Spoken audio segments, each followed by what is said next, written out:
Yes, please. Chaliye. Mr. Speaker, sir. Yes.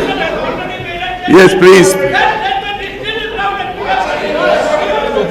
Nothing is to be recorded. I won't allow anything to be recorded. Mr. Speaker, sir, I wish to make a statement on the ongoing global financial crisis and its impact. Such an important issue, he has volunteered to come in. It's his duty to make a statement. You are not prepared to listen. That shows your concern about the financial situation. Yes.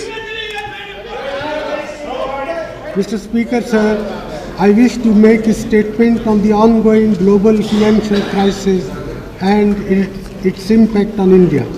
Honorable members are aware that this crisis had its origins in the United States and spread quickly to Europe. While the crisis began in the housing mortgage market, it soon extended to the money market and the credit market.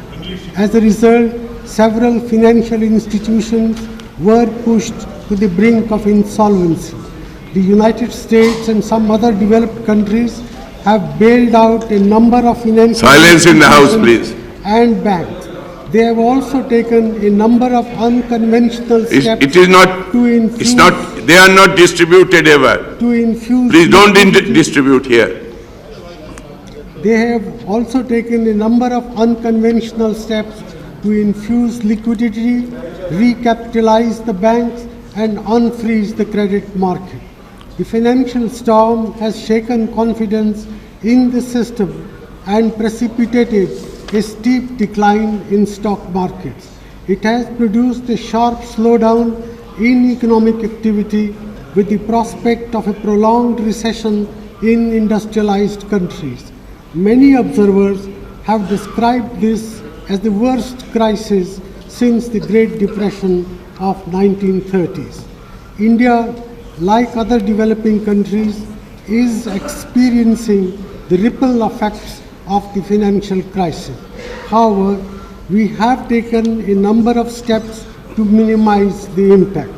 Our first concern was to ensure the stability of our banking system. I am happy to inform the House that the Indian banking system is not directly exposed to the subprime What are you talking? mortgage assets. They are very well. They will give it. First you give it to your set and wait until he finishes. Their exposure to other problem assets is also minimal. Our banks, both in the public sector and in the private sector, are financially sound, well capitalized, and well regulated. There should be no fear of a failure of any bank. In particular, I wish to assure depositors in our banks that their deposits are entirely safe. Although our banks are safe and they are also providing credit in line with anticipated credit targets, the global turmoil has led to a contraction in other forms of commercial credit. External commercial borrowings, which are used by the corporate sector, have dried up, as have international suppliers' credit.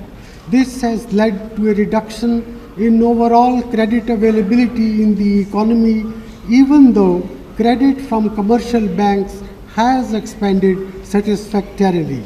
This contraction produced a liquidity crisis in the system. We have taken a number of steps to address this problem.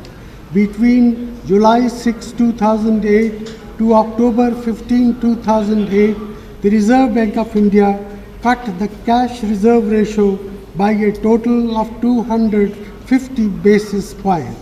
The statutory liquidity requirements were relaxed initially by 1 percentage point and subsequently an additional window of 0.5 percentage points was introduced specifically to enable banks to draw funds to provide liquidity to mutual funds. As a result of these steps, the liquidity position in the Indian financial system has improved considerably. The call money rate today is around 6.8%. 8%. Government also arranged to provide in advance a sum of rupees 25,000 crore to the banking system under the debt waiver and debt relief scheme. The limit of investment by foreign institutional investors in corporate bonds was increased from US $3 billion to US $6 billion. Earlier today, the Reserve Bank of India announced a 100 basis point cut in the repo rate, which is the rate at which banks can borrow against surplus SLR securities. Government welcomes this decision of the Reserve Bank. It will have a beneficial effect on the interest rate structure, and in combination with the other steps to increase liquidity will help to support economic activity and investment. It is broadly consistent with our objective to control inflation, which has already begun to moderate. I am happy to inform honorable members that the wholesale price index has declined in the last 3 weeks, and although the current rate is still high, the movement in the level of prices shows a clear deceleration in the current momentum of inflation. We expect a further reduction in the wholesale price index in the next 2 months. Mr. Speaker, sir, the government is conscious of the fact that it is not enough to infuse liquidity.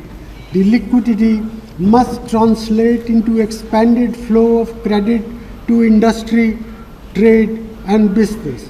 Suitable advisories have therefore been issued by the Reserve Bank and the Ministry of Finance to the banks to ensure that borrowers are provided adequate credit, including export credit and working capital. Banks must also provide adequate funds in the form of investment or credit to mutual funds and NBFCs, who in turn lend to industry, trade, and business. These institutions are an important part of the larger financial system, and banks are being encouraged to provide liquidity to ensure that there is no disruption in economic activity.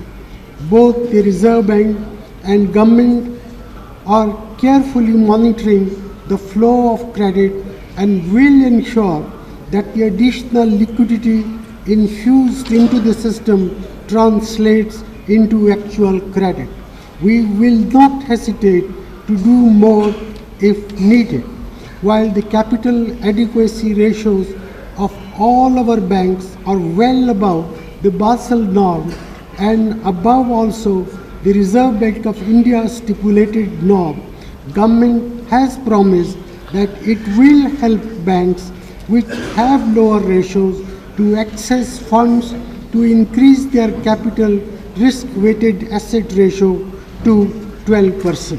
Mr. Speaker, sir, the financial crisis and the economic slowdown in the developed countries is likely to have an indirect impact on the Indian economy.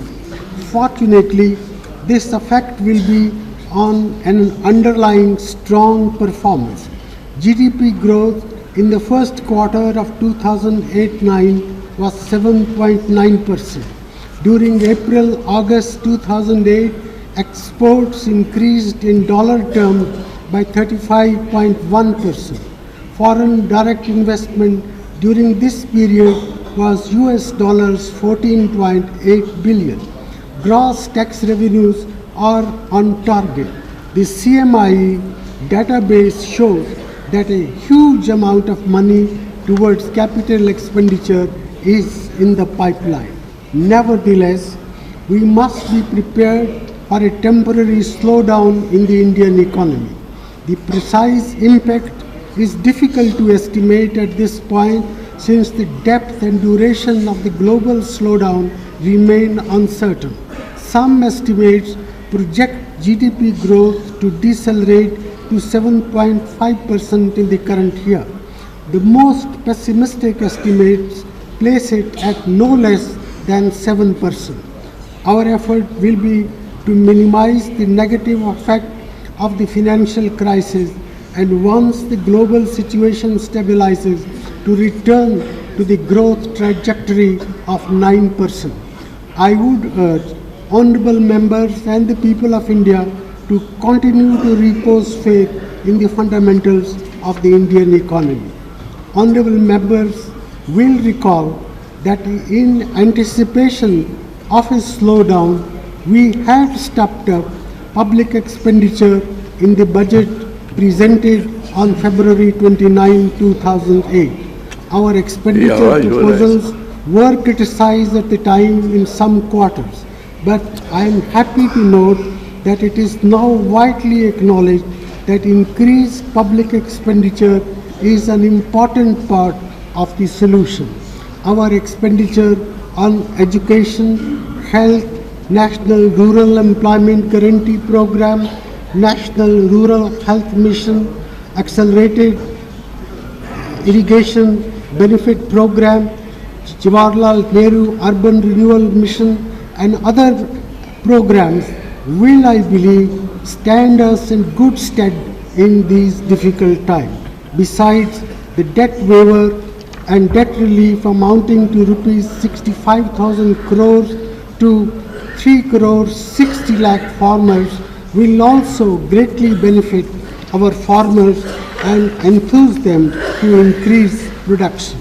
Mr. Speaker, sir, India has faced challenges in the past and has overcome them. We have the strength to overcome the current challenges too. In fact, it is when India is challenged that the Indian people rise to the occasion and convert the challenge into an opportunity. There is no place for fear. This is the time for unity of purpose and resolute action. I seek the support of all sections of this august House to the measures taken by government and the authorities. Yes, I will allow it. Stay ahead with our cutting-edge news app. Instantly access the latest shorts in just 1 minute and breaking news in just 50 words. Download now for a smarter, faster news experience.